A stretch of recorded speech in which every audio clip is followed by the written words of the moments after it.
ओम गुरुभ्यो नमः। सबसे पहले तो आपको अवगत करा दूं, यह कोई मनोरंजन वीडियो नहीं है, ये वेदांत क्लास है। अगर आप स्वयं के बारे में, स्वयं के आत्म तत्व को समझना चाहते हैं या तो आत्म साक्षात्कार करना चाहते हैं तो इस वीडियो को देख सकते हैं। आज के विषय वस्तु साकार उपासना और निराकार उपासना क्या है, इसे सबसे पहले हम समझेंगे। क्योंकि जीवन में कई सारा कार्य हम करते हैं, कई सारा पूजा विधि कहिए या तो उपासना विधि कहिए, हम करते हैं, लेकिन मन में कोई स्पष्टता नहीं है। मन की अस्पष्टता के कारण हम करते कुछ, सोचते कुछ, प्रतिफल और कुछ मिलता है। तो सबसे पहले तो उपासना की साकार विधि क्या है और निराकार विधि क्या है, क्यों है, अगर आप समझ पाएंगे तो धीरे धीरे साधना में आपको एक स्पष्टता आएगा।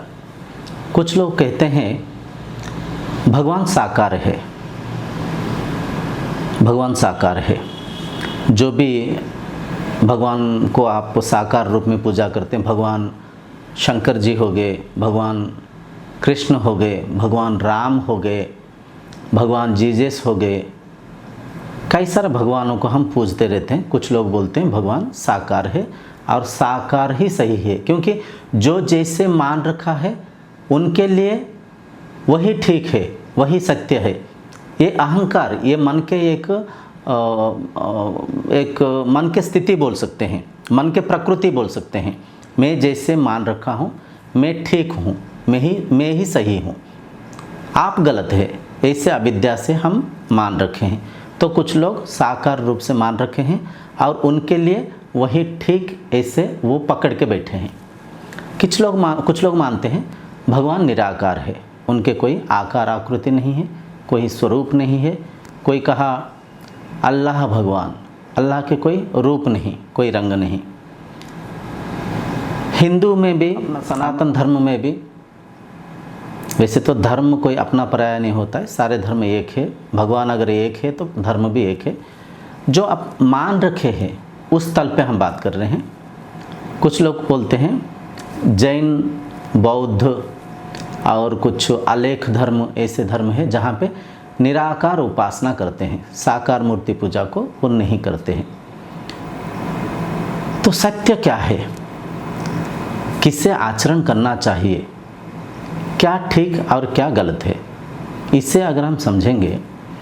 देखिए, जो साकार भौतिक वस्तु पदार्थ हम देख रहे हैं, इंद्रियों के माध्यम से अनुभव किया हो या तो मन के द्वारा मनन कर रहा वस्तु पदार्थ हो, जो भी इस भौतिक संसार में दृश्यमान जगत में हम इंद्रियों के माध्यम से देखते हैं, सुनते हैं, सूंघते हैं, चखते हैं, स्पर्श कर पाते हैं या तो मन के द्वारा मनन कर पाते हैं, ये संपूर्ण भौतिक वस्तु पदार्थ अनित्य है, असत्य है। वेद प्रमाण, ठीक है, अनित्य बोला गया। अनित्य मतलब जिसका कोई अस्तित्व नहीं है, जो आज है कल नहीं भी हो सकता है, जो कि पल पल परिवर्तन हो रहा है। शरीर भी परिवर्तन हो रहा है, शरीर बचपन से आज तक देखिए कितना आकार आकृति ले रखा है। संसार भी परिवर्तन हो रहा है। आप घर, पेड़ पौधे, किसी भी भौतिक वस्तु पदार्थ को आप देखिए, वो परिवर्तन होते जाता है, ठीक है। उनका कोई अस्तित्व नहीं है, उनका कोई स्थायित्व नहीं है। इसे बिल्कुल मन में बिठा लीजिए। भौतिक वस्तु पदार्थ अनित्य है, असत्य है, परिवर्तनशील है। तो नित्य क्या है?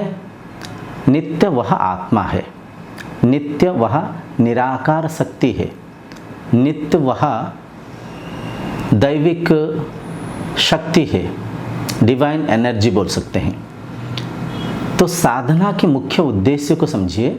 नित्य पदार्थ को समझना, अनित्य रूपक इस माया रूपक संसार में जो नित्य रूपक, जो सत्य रूपक, जो आत्मा है, जो कि मेरे स्वरूप है, जो कि असल में मैं हूँ, उस आत्म तत्व को, उस निराकार सत्ता को समझना, पहचानना, ना केवल समझना पहचानना, अनुभव के माध्यम में आत्म साक्षात्कार करना, मन के ऊर्ध्व में जाकर उस आत्मसत्ता के साथ समाहित होकर, एक होकर स्वयं के सत सत्ता को अनुभव करना साधना के मुख्य उद्देश्य है। आशा करता हूँ इस उद्देश्य को आप समझ पाएंगे। ठीक है, जो नित्य पदार्थ है उसे समझना है, जो आत्म तत्व है उसे आत्म साक्षात्कार करना है, उस पदार्थ को समझना है। तो आत्मा की जो व्याख्या है, आत्मा कोई आकार आकृति नहीं, कोई स्वरूप नहीं। मांडुक्य उपनिषद में इसका वर्णन आता है। 7वें मंत्र में बड़ा स्पष्ट भाव से बताया है, ना अंतः प्रज्ञा ना बहिष्प्रज्ञा ना उभयत प्रज्ञा ना प्रज्ञान घनम ना प्रज्ञम ना अप्रज्ञम आदृश्यम अव्यवहार्यम आग्रह्यम अलक्षणम अचिंत्यम अव्यपदेश्यम एकात्म प्रत्ययसारम प्रपंचम उपशमम शांतम शिवम अद्वैतम चतुर्थम मन्यन्ते सा आत्मा सविज्ञेयम। यहाँ पे बताया जा रहा है अंत प्रज्ञा, मन के विचार नहीं, भौतिक वस्तु पदार्थ नहीं। समझ पा रहे? जो भी दृश्यमान प्रपंच है, जो भी मन के माध्यम से हम मनन कर पाते हैं, इंद्रियों की मन के द्वारा जो भी अनुभव करते हैं, ये सब अनित्य है, ये सब मिथ्या है, ये सब माया है।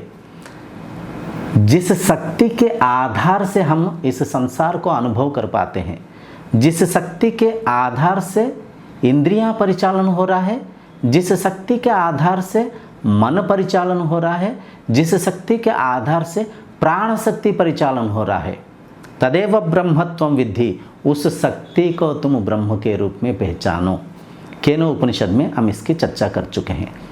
ठीक है, यं चक्षुष ना पश्यन्ति येन चक्षुषि पश्यते तदेव ब्रह्मत्वं विद्धि नेदम यदि तम उपास्यते। ये आँख ब्रह्म को देख नहीं सकता है।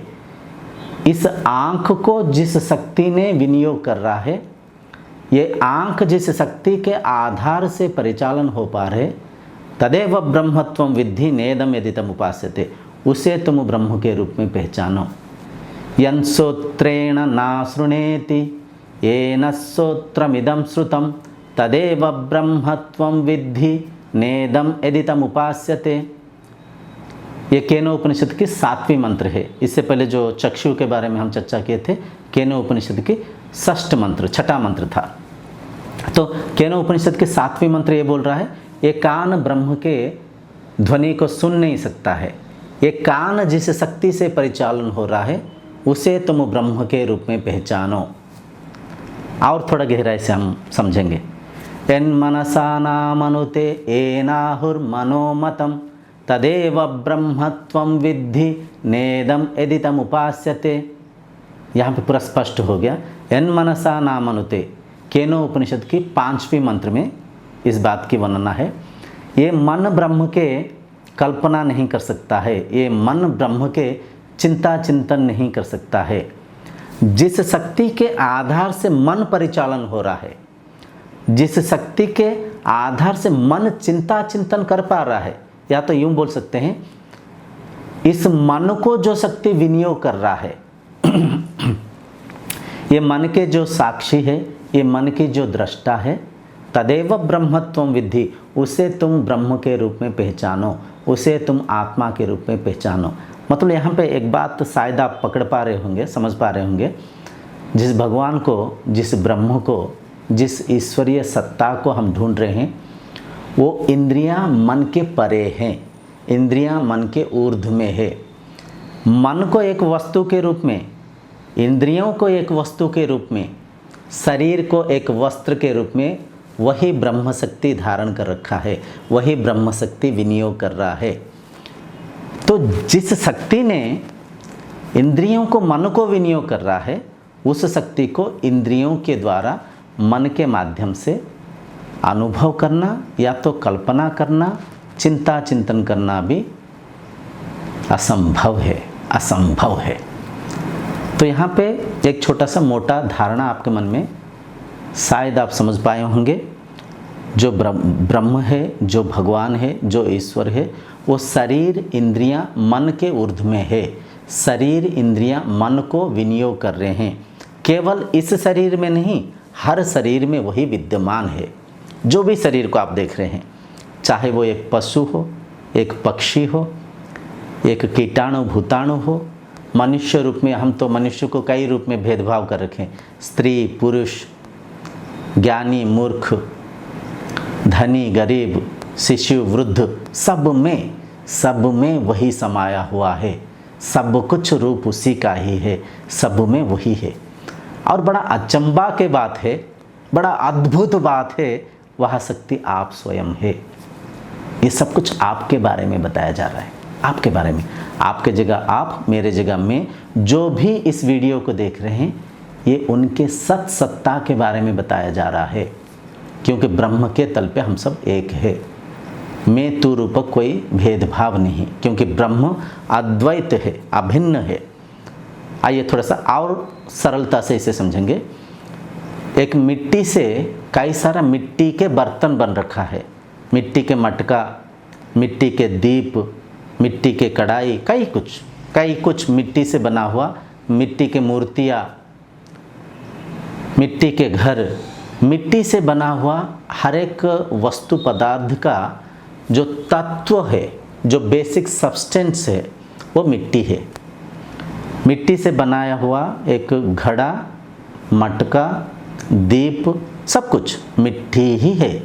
हम देख मिट्टी को रहे हैं, कह मिट्टी को रहे हैं, लेकिन उस मिट्टी का एक नाम दे रखे हैं। कहीं पे मटका दे रखे हैं, कहीं पे घड़ा दे रखे हैं, कहीं पे दीप, कहीं पे घर। ऐसे मिट्टी को मिट्टी के नाम से हम पहचानते हुए, मिट्टी के रूप से हम उसे देखते हुए, मिट्टी के तत्व को भूल रखे हैं। ठीक है, तो ठीक वैसे ही यहाँ पे जितना भी पंचभूतों से बना हुआ या प्रपंच है, पंचभूतों से क्या, पंचभूत क्या है? आकाश, वायु, अग्नि, जल और स्थल, पृथ्वी। जो पंचभूतों से बना हुआ या प्रपंच, प्रपंच के हर एक भौतिक, जो भी प्रपंच के हर एक भौतिक वस्तु पदार्थ, चाहे वो एक पेड़ हो, चाहे वो एक पत्थर हो, एक मनुष्य हो, एक पशु हो, पक्षी हो, जो कुछ भी हो, चर हो अचर हो। देखिए कितना गहरी बात यहाँ पे बता रहे। चर अचर मतलब सजीव निर्जीव में भी वही विद्यमान है, वही ब्रह्म विद्यमान है। गुरु गीता के एक श्लोक इसका प्रमाण है, अखंड मंडलाकारं व्याप्तम येन चराचरम तत्पदम दर्शितम येनम तस्मै श्री गुरुवे नमः। अखंड भाव से, अखंड, खंड मतलब टूट गया, दो हो गया, अखंड मतलब जुड़ा हुआ है, कहीं टूट ही नहीं है, कोई टूटा ही नहीं, सब कुछ जुड़ा हुआ है। संसार में जो भी हम देखते हैं, शरीर, पशु पक्षी, ग्रह नक्षत्र, पहाड़ पर्वत, सागर, सब कुछ कनेक्टेड है, जुड़ा हुआ है, अखंड है। अखंड मंडलाकार, मंडल मतलब गोलाकार, गोलाकार की व्याख्या इसीलिए किया गया, गोलाकार में कहाँ पे स्टार्टिंग कहाँ पे एंडिंग कोई हम बोल नहीं सकते हैं, जहाँ पे स्टार्टिंग वहीं पे भी एंडिंग। ठीक है, सब कुछ जुड़ा हुआ है, सब कुछ एक है। अखंड मंडलाकारम व्याप्तम येन चराचरम, वो व्यापक रूप से उसकी किरणें फैला रखे हैं, हर जगह वही है, चर में भी अचर में भी। तत्पदम दर्शितम एनम, उस तरह के ब्रह्म को, उस अद्वैत अभिन्न ब्रह्म को, उस सारा जगत में व्यापित वह एक सत्ता को जो गुरु अनुभव कर रखे हैं, जो गुरु पहचानते हैं, वैसे गुरु को मैं नतमस्तक होकर प्रणाम करता हूँ। ये श्लोक के अर्थ है। तो इस बात को शायद आप समझ पाते होंगे। ब्रह्म जड़ के रूप में परिवर्तन हो रहे हैं, मतलब बाहर जो भी जड़, मतलब जड़ शब्द का इसलिए मैं यहाँ पे प्रयोग किया। शरीर भी जड़ है, क्योंकि ब्रह्म के बिना शरीर परिचालन नहीं कर पाएगा, शरीर सब हो जाएगा। जब आत्मा इस शरीर को छोड़ देता है, शरीर जड़ ही पलट जाता है, सब ही पलट जाता है। ठीक है, इंद्रियां भी जड़ है। इंद्रियां क्यों जड़ है? ब्रह्म के बिना इंद्रियों के भी कोई परिचालन नहीं हो पाता है। मन भी जड़ है। मन क्यों जड़ है? मन भी जन्म लिया, मन भी परिवर्तन हो रहा है। मन का भी परिवर्तन हो जाएगा, मन भी समाहित हो जाएगा, मन का भी मृत्यु होने की संभावना है। ब्रह्म के बिना मन भी परिचालन नहीं हो पाएगा, कार्यरत नहीं हो पाएगा। तो मन भी जड़ है, प्राण भी जड़ है। यत् प्राणेन ना प्रणेति येन प्राणि प्रणीयते तदेव ब्रह्मत्वं विद्धि नेदम यदितम उपास्यते। केन उपनिषद की 8वीं मंत्र। ये प्राण ब्रह्म शक्ति को पहचान नहीं पाएगा, ये प्राण ब्रह्म शक्ति को अनुभव नहीं कर पाएगा, क्योंकि जिस शक्ति के आधार से यह प्राण परिचालन हो रहा है, ये प्राण के जो आधार है, तदेव ब्रह्मत्वं विद्धि, उसे तुम ब्रह्म के रूप में पहचानो।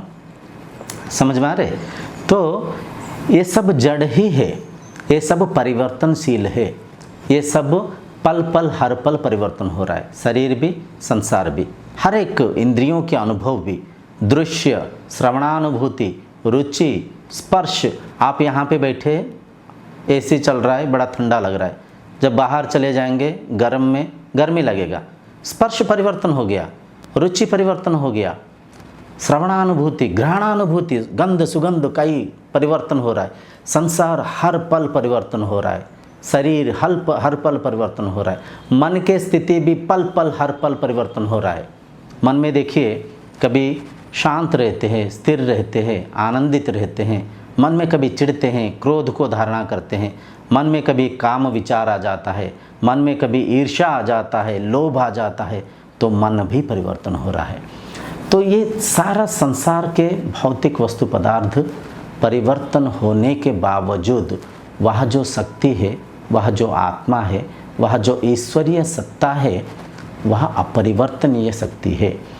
तो साधना में मुख्य उद्देश्य उस अपरिवर्तनीय आत्मसत्ता को पहचानना, उस नित्य पदार्थ को मतलब पहचानना, उस खुद के सत सत्ता को पहचानना। मैं ही वो है, मैं ही वह आत्मा हूँ, मैं ही वह नित्य पदार्थ हूँ, मैं ही वह अपरिवर्तनीय शक्ति हूँ। जब मैं असली मैं को आप पहचान जाएंगे, असली स्वयं को आप पहचान लेंगे, तब माया रूपक ये जो माया खेल में मन बंधा हुआ है, मन मुक्त हो जाएगा, मन तृप्त हो जाएगा, जीवन धन्य हो जाएगा। तो यहाँ तक आशा करता हूँ आप समझ पाए होंगे।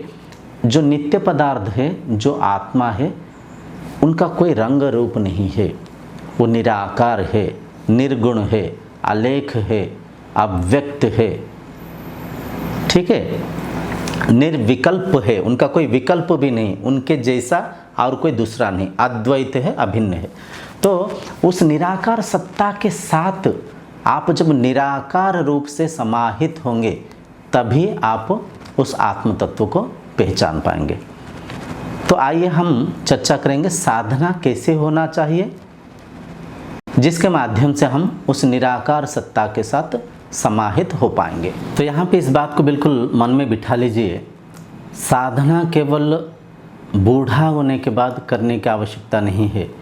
जब हम इस संसार के रस रंग दृश्य भोग के जब हम मृत्यु के समीप हो जाते हैं, बूढ़ा हो जाते हैं, उस उम्र में आध्यात्मिकता को आचरण करके कोई लाभ नहीं है और बड़ा जटिल हो जाएगा। उस उम्र में आचरण कर सकते हैं, मना नहीं है, लेकिन उस उम्र में शरीर साथ नहीं देगा, मन बड़ा विकार में फंसा होगा, इंद्रियां बड़ा बहिर्मुखी होकर चंचल अस्थिर होंगे, प्राण शक्ति भी हमें तड़पाएगा।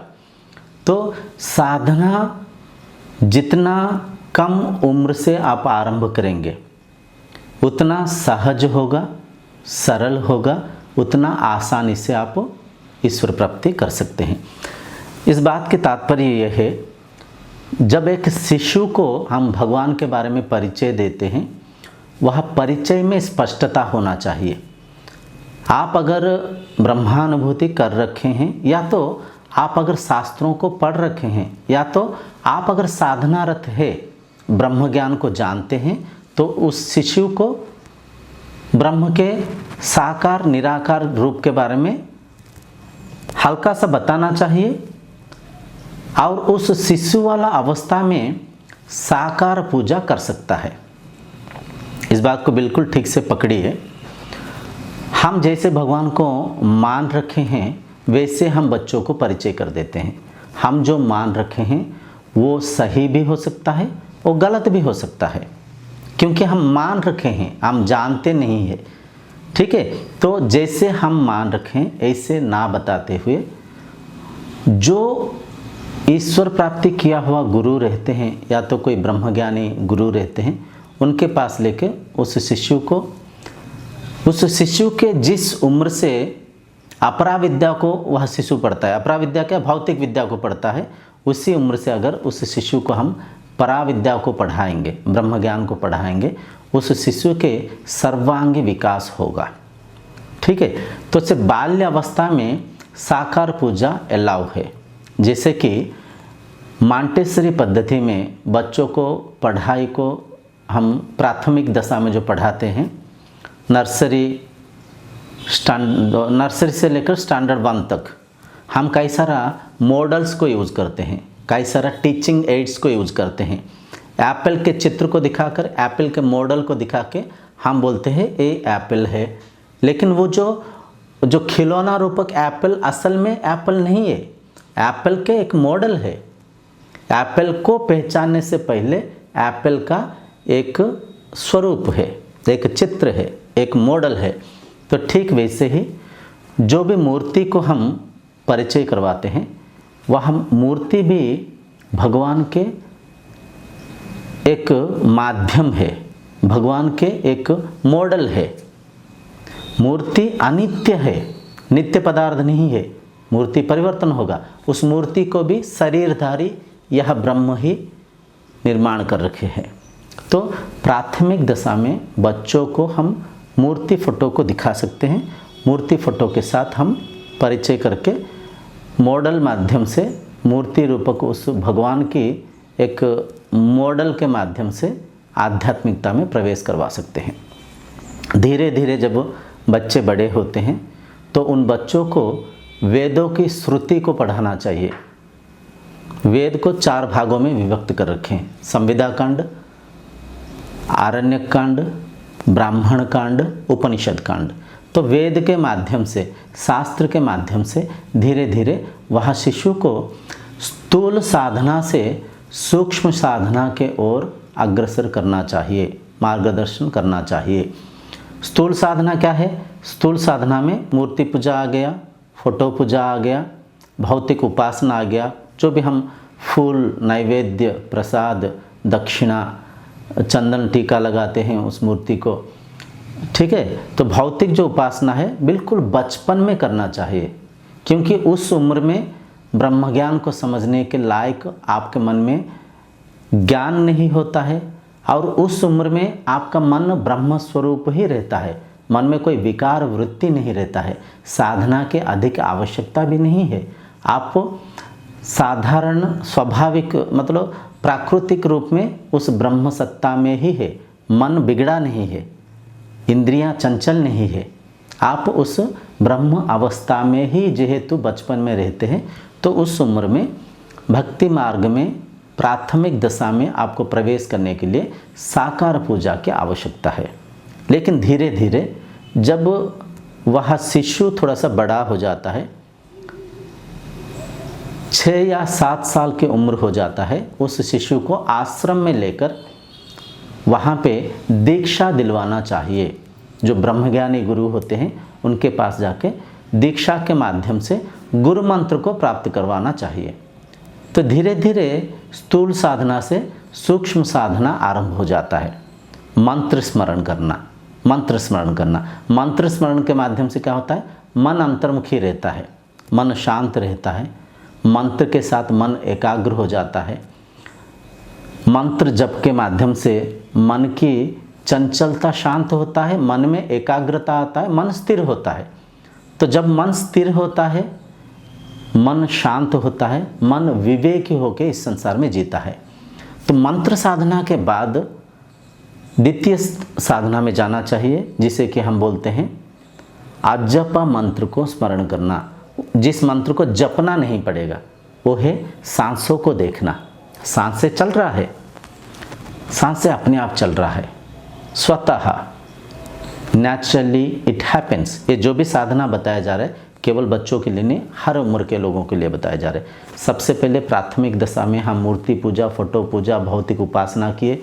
उसके बाद में हम आश्रम में जाके गुरु के पास दीक्षा लेके हम गुरु मंत्र को ग्रहण किए, गुरु मंत्र को मन में स्मरण किए। मन में जब एकाग्रता आता है, अजपा मंत्र रूपक इन सांसों को मन के नेत्रों से, अनुभव के माध्यम से देखने की आवश्यकता है। मन के नेत्रों से, चर्म चक्षु से नहीं, अनुभव के माध्यम से। आप शांत होके एक जगह में बैठ के अच्छा जगह को चयन करिए जहाँ पे अधिक कोलाहल ना हो, शांत परिवेश हो। आपके छत के ऊपर जा सकते हैं, पूजा घर में, बेडरूम में, जहाँ पे भी ज़्यादा कोलाहल नहीं है वहाँ पे शांत होके बैठिए। एक दिशा को चयन करिए, उसी दिशा में ही बारंबार मुँह करके बैठिए। एक आसन को रखिए, उस आसन को बिछा के बैठ के ध्यान करने के लिए विनियोग करिए। ध्यान के बाद में उस आसन को कहीं पे सुरक्षित रख दीजिए। केवल ध्यान के लिए ही, केवल साधना के लिए ही उस आसन को विनियोग करिए। बैठने के पोस्चर जैसे इस फोटो में दिखाया गया, ऐसे बैठिए। स्थिर होकर बैठ के चलती हुई सांसों को मन के नेत्रों से, अनुभव के माध्यम से परखिए, देखिए।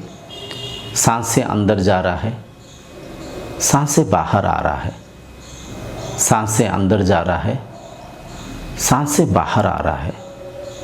शांत होकर जब इन सांसों को धारणा करेंगे, इसे धारणा विधि कहते हैं।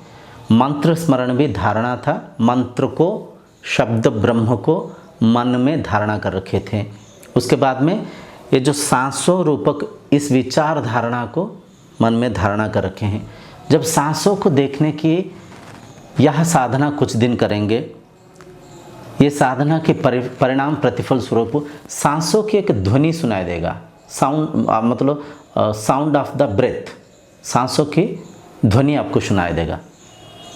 धीरे धीरे उस ध्वनि को कुछ दिन सुनने के प्रयत्न करिए। समय आएगा उससे भी सूक्ष्म ध्वनि सुनाई देगा। हृदय स्पंदन, हार्ट बीट, आपको हृदय स्पंदन स्पष्ट सुनाई देगा। उस साधना को कुछ दिन सुनिए। धीरे धीरे आपको अंतर्ध्वनि, कुछ ध्वनियाँ सुनाई देंगे। कोई कुछ पक्षियों की आवाज़ सुनाई देगा। स्थूल आवाज़ से सूक्ष्म आवाज़ को पकड़ने की प्रयत्न करिए। ये पक्षियों की आवाज़ से परे जब मन और शांत होगा, और स्थिर होगा, और अंतर्मुखी होगा, धीरे धीरे समय आएगा आपको ब्रह्मध्वनि सुनाई देगा। ब्रह्मध्वनि, शून्य में कोई शंख बज रहा है जैसे आपको ध्वनि सुनाई देगा, जिसे कि ब्रह्मध्वनि बोलते हैं। उस ब्रह्मध्वनि को शांत होकर बैठ के सुनिए। समय आएगा वह ब्रह्मध्वनि भी अदृश्य हो जाएगा, ध्यान घटित होगा। धारणा से आप ध्यानस्थ हो जाएंगे, ध्यान में प्रवेश करेंगे, ध्यान घटित होगा। ध्यान को करना नहीं पड़ता है, इस बात को बिल्कुल मन में बिठा लीजिए। जैसे निद्रा को हम नहीं करते हैं, निद्रावस्था में जाने के लिए बिछौना बिछा के सोते हैं, हाथ पैर को सीधा करते हैं, इंद्रियों को अंतर्मुखी करते हैं, आँख, कान, नाक, जीभ, स्पर्श, ये सब अंतर्मुखी हो जाते हैं।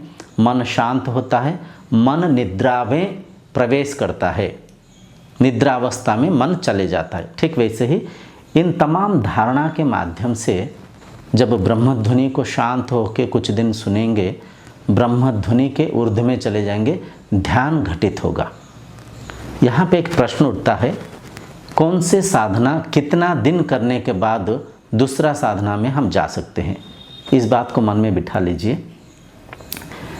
जो समय अवधि है आपके मन के स्थिति के ऊपर निर्भर है, आपके संग साथी के, जो आप हर दिन जहाँ पे बिताते हैं, जैसे संगति के साथ बैठते हैं, उसके ऊपर निर्भर है। आपके पारिवारिक परिस्थिति कैसा है, क्या आपके पास पर्याप्त मात्रा में धन है, आपकी आवश्यकता पूर्ति हो रहा है, आपका भौतिक वस्तु पदार्थ ठीक से मिल रहा है, इसके ऊपर निर्भर है। आपके मनस्थिति, आपके संस्कार आज तक कैसा है, इसके ऊपर निर्भर है। तो कई सारे चीज़ें निर्धारित करता है समय का।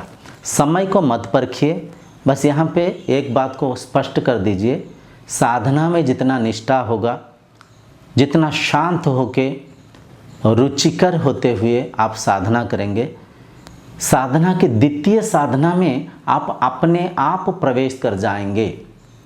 समय को परखने की आवश्यकता नहीं है। जब आप हृदय स्पंदन को निष्ठावान होकर सुनते जाएंगे, मन जब शांत होगा, स्थिर होगा, अपने आप वहाँ पक्षियों की आवाज़ सुनाई देगा। धीरे धीरे उसके बाद में अपने आप शंख ध्वनि सुनाई देगा। तो इस बात को मन में बिल्कुल स्पष्ट बिठा दीजिए, साधना करते समय समय अवधि की चिंता करने की आवश्यकता नहीं है। साधना की उन्नति अपने आप होगा। उन्नति मतलब जैसे हम पदोन्नति कोई प्रमोशन को कहते हैं, कक्षा की उन्नति कोई दूसरी कक्षा में हम प्रवेश करते हैं, ठीक साधना में भी उन्नति अपने आप होगा। जब आप निष्ठावान होके रुचिकर होके साधना करेंगे, अपने आप उन्नति करते जाएंगे, दूसरी साधना में प्रवेश करते हुए जाएंगे। ये प्राकृतिक भाव में होगा। अच्छा, यहाँ पे और एक बात आ जाता है, साधना की ये सब विधि है, इसके साथ ही साथ साधना की 4 मार्ग है।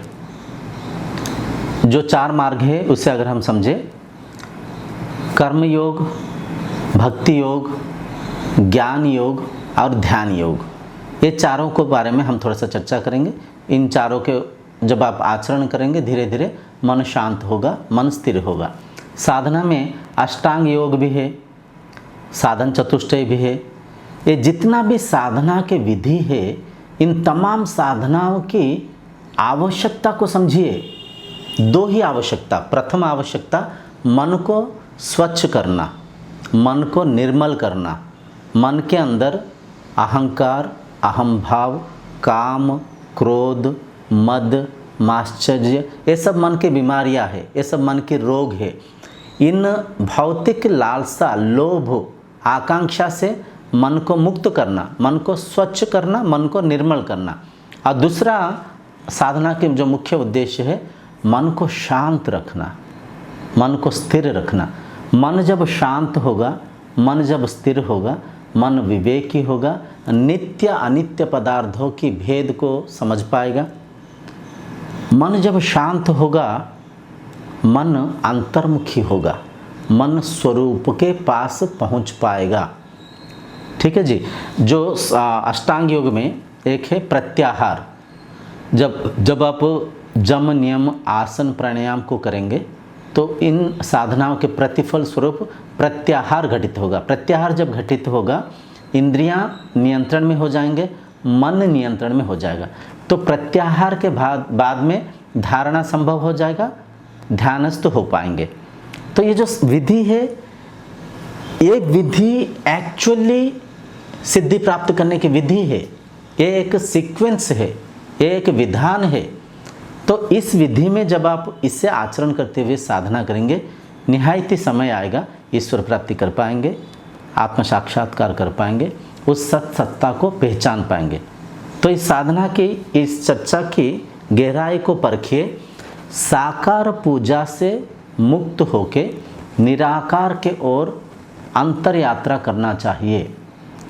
निराकार कहाँ पे है, कैसा है, उसे भी ज्ञान योग से आप परखना चाहिए। निष्काम कर्म करते हुए धन, पद, लोभ से मुक्त होना चाहिए। भक्ति के माध्यम से मन को समर्पण करके समदृष्टि से संसार को देखना चाहिए। ध्यान के माध्यम से मन को शांत करके, मन को स्थिर करके, मन को समाधि अवस्था में लेके जाने के प्रयत्न करना चाहिए। और ज्ञान माध्यम से उस ब्रह्म सत्ता को समझने की आवश्यकता है। तो इन तमाम चीज़ों को जब आप आचरण करेंगे, समय आएगा आप उस निराकार सत्ता के साथ एक हो जाएंगे। जब समाधि घटित होता है, ध्येय, ज्ञान, ज्ञाता तीनों एक हो जाते हैं। ध्येय मतलब भौतिक वस्तु पदार्थ, भौतिक जो भी रंग, रूप, आकार, आकृति, श्रवणानुभूति, घ्राणानुभूति, रुचि, स्पर्श, ये सब ध्येय है। ज्ञान क्या है? ज्ञान इंद्रियां, मन है, जिनके माध्यम से हम इस ध्येय को अनुभव कर रहे हैं, भोग रहे हैं। हम कहना अनुचित होगा मैं, क्योंकि आत्मा एक है, मेरी जगह मैं, आपकी जगह आप। तो उस ज्ञेय पदार्थ को जिस इंद्रियों के माध्यम से अनुभव कर रहा हूँ वो ज्ञान है। ज्ञाता कौन है?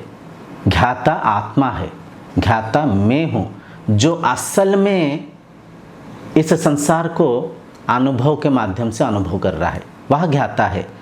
तो ये तीनों इनमर्ज हो जाते हैं, एक हो जाते हैं, समाहित हो जाते हैं, तब कोई दूसरा नहीं रहता है, एक ही रहता है। उस स्थिति को हम तुरीय स्थिति बोल सकते हैं। तुरीय स्थिति, चतुर्थम मन्यन्ते, मन के जो चौथा स्थिति है, उस चौथा स्थिति में मन चले जाता है। उस तुरीय अवस्था में इस बात को एक साधक अनुभव करते हैं। हाँ, ये जो भी मैं गप कहानी जैसे सुन रहा था, ये जो भी गुरुदेव बताने वाला ब्रह्मवाणी को मैं बस मान रखा था, ये सच है, ये सच है। हर जगह मैं ही हूँ, मुझसा नहीं बोला जा रहा है, मैं ही हूँ। स्वयं को हर किसी में, हर कहीं पे आप देख सकते हैं, आप अनुभव कर सकते हैं। ठीक है जी, ये मन की स्थिति है। उस तुरीय स्थिति में जब आप चले जाएंगे, उस तुरीय अवस्था में जब आप चले जाएंगे, मन के ऊर्ध्व में जब चले जाएंगे, उस आत्मसत्ता को जब आप अनुभव कर लेंगे, मन स्पष्ट हो जाएगा, जीवन धन्य हो जाएगा, मन मुक्त हो जाएगा। तो देखिए, इस साधना विधि को समझिए। साकार पूजा की आवश्यकता बचपन में है। धीरे धीरे स्थूल साधना से जब सूक्ष्म साधना करेंगे, अंतर यात्रा करेंगे, तब जाके समय आएगा आप उस निराकार सत्ता के साथ समाहित होके आप समझ पाएंगे, मैं ब्रह्म हूँ, मैं आत्मा हूँ, अहम ब्रह्मास्मि, मैं ही वह सत्ता हूँ, मुझ में मैंने इस संसार को रचना किया। जैसे कि मिट्टी से मिट्टी में ही एक घड़ा बना, एक मटका बना। मटका अगर पहचान लिया, मैं मिट्टी हूँ, मैं ही हर एक मिट्टी से बनाया हुआ बर्तन में हूँ, मैं अद्वैत हूँ, मैं अभिन्न हूँ, मुझ में मैंने एक आकार ले रखा हूँ। तो उसी स्थिति यहाँ पे आपका मन में आ जाएगा। तुरीय स्थिति में जब मन पहुँच जाएगा, इसी सत सत्ता को पहचान पाएगा। तो इस विधि में जब आप साधना करेंगे तो साधना की सिद्धि प्राप्त होगा, आध्यात्मिकता के उद्देश्य सफल होगा, प्राप्त होगा। नहीं तो बाहर रंग रूप में ही खोए रहेंगे, बाहर आकार आकृति में ही खोए रहेंगे, साधना की सिद्धि नहीं मिलेगा, साधना वृथा होगा। तो आशा करता हूँ आप अधिक नहीं तो आंशिक इस वीडियो के माध्यम में समझ पाए होंगे। साकार ब्रह्म से निराकार तत्व के ओर मतलब प्रयाण करना, मतलब जर्नी करना, साकार से निराकार के ओर आपको यात्रा करना पड़ेगा। स्थूल से सूक्ष्म के ओर साधना करना पड़ेगा, तब जाके निराकार में समाहित होकर निराकार तत्व को समझ पाएंगे। भगवद गीता के 18 अध्याय श्लोक संख्या 66 में लिखा हुआ है, सर्वधर्मं परित्यज्यं माम एकम शरणं व्रजा अहम त्वं सर्व पापेभ्यो मोक्षयिष्यामि मा शुचः। जो शरीर सारे धर्मों को त्याग करके मुझ में समाहित हो जाता है, वह मैं ही बन जाता है, वह ब्रह्मानुभूति कर पाता है। उस शरीर के सारे पापों को, सारे कर्मों को मैं माफ़ कर कर उस शरीर को, उस मन को मुक्ति देता हूँ, उस शरीर को मैं आत्म साक्षात्कार करता हूँ। मतलब यहाँ पे देखिए, उस शरीर में भिन्न नहीं है, एक है। यहाँ पे फिर आप मान लेंगे मुक्ति पाने वाला कोई अलग है और मुझ में समाहित होना मतलब कोई शरीरधारी कृष्ण के बारे में यहाँ पे नहीं बोला जा रहा है। तत्व में जो कृष्ण है, सर्वधर्मं परित्यज्य मतलब सारे धर्मों को त्याग करना के मतलब क्या है? यहाँ पे इंद्रियों के धर्म से परे जाना है। भौतिक संसार के सांसारिक धर्म से तो सबसे पहले आपको मुक्त पाना है। धर्म एक है, भगवान एक है। समदृष्टि से संसार को देखते हुए सारे धर्मों को, सारे जाति वर्ण को, सारे आकार आकृति को, सारे प्राणी पशु को एकात्म भाव से देखते हुए संसार के धर्म से मुक्ति पाना चाहिए। सबसे पहले साधना। उसके बाद में इंद्रियों की भोग्य वस्तु से इंद्रियों को मुक्त करना चाहिए।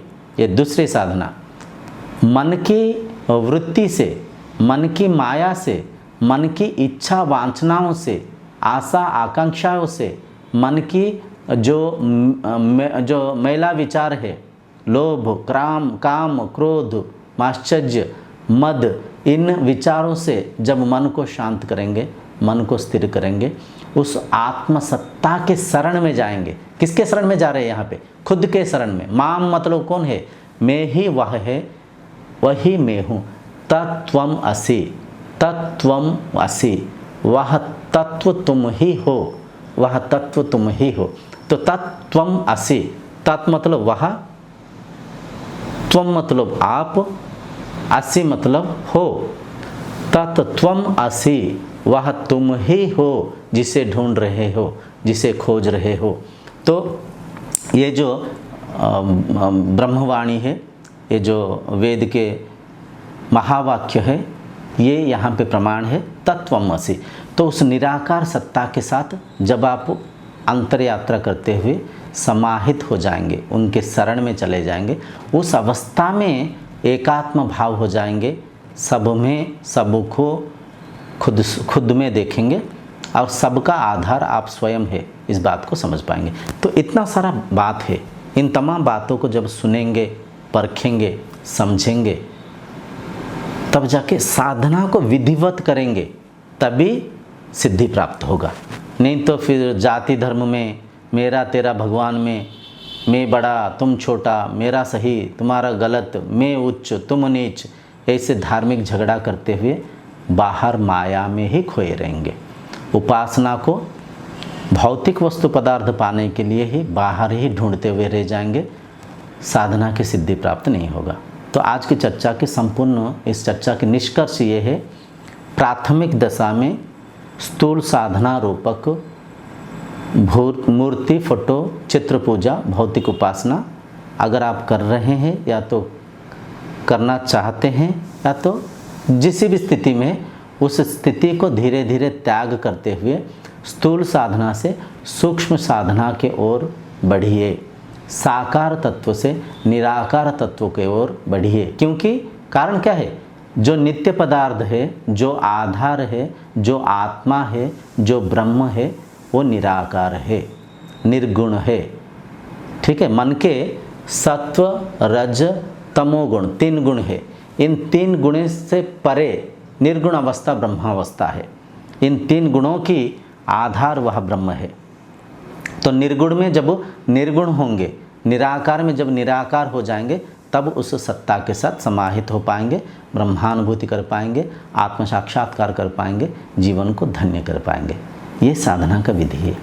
इसे मन में स्पष्ट भाव से ज्ञान के तल पर समझिए, बैठिए, मतलब मन में बिल्कुल बिठा दीजिए और साधनारत होके सिद्धि प्राप्त करने के प्रयत्न करिए। ठीक है, आज के इस सत्संग को यहीं पे विराम देंगे। आगामी सत्संगों में और कई सारे गहरी बातों को चर्चा करते हुए मन में सबसे पहले ब्रह्म की स्पष्टता लाएंगे, साधना की स्पष्टता लाएंगे। स्पष्ट मन से विधिवत, शास्त्रवत साधना करते हुए ब्रह्मानुभूति करने की, आत्म साक्षात्कार करने की प्रयास करेंगे। अगले सत्संग तक आपसे विदाई मांगता हूँ। तब तक ओम शांतिर्भवतु।